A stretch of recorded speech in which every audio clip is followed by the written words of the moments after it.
Every Wednesday evening in Lent and in Advent, here in the Corvedale churches, we have a service of Compline.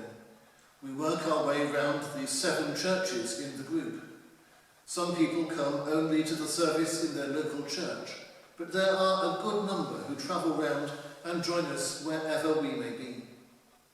Tonight, we were due to be at Holdgate, but instead we are here in Munslow having a first go at streaming a service and having to adjust to talking to a camera and not to a congregation.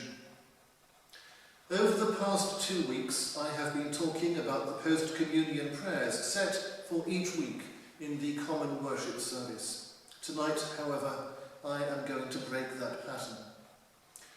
Yesterday, we heard from the archbishops that all public services in our churches are suspended until further notice.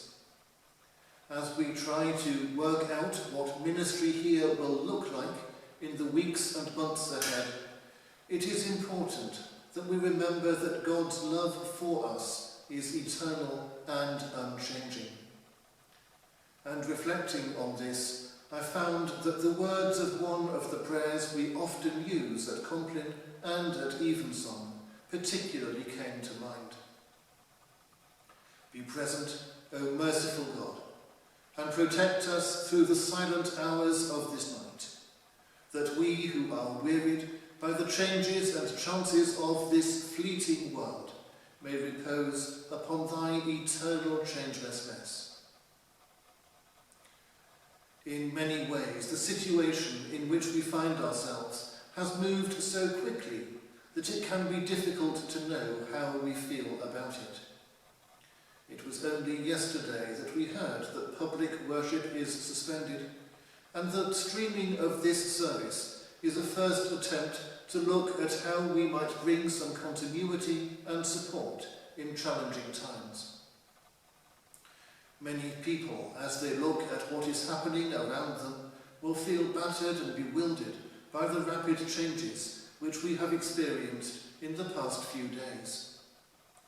I suspect at the moment many people are focused on what they can't do, cancelling plans and looking at an increasingly empty diary.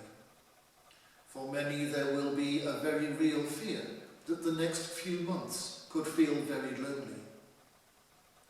It is important that we remind ourselves throughout this time that God is there for us through the challenging times as well as the good. Later in the service we will use Psalm 23.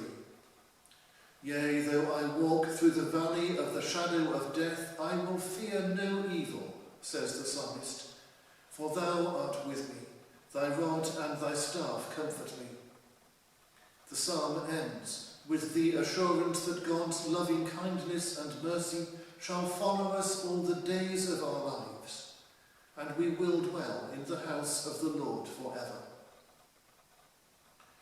These ancient churches have stood at the heart of our communities for hundreds of years. They have witnessed some of life's most joyous moments, but also some of its worst. They have been here as people have lived through the Black Death, the plague, through times of uncertainty and times of stability, through war and through peace. They have seen many various styles of worship come and go, and they have seen the church locally working in different ways. As we look at the weeks or months ahead, we remember that we are experiencing merely the latest change, hopefully of short duration. The essential task of the church is still here. We exist to proclaim God's love and to care for his people in the widest sense, and we will continue to do that in whatever ways we can. Having been dragged by circumstances into new ways of sharing what we do, who knows, we may even find that we like some of them so much that we decide to carry them on.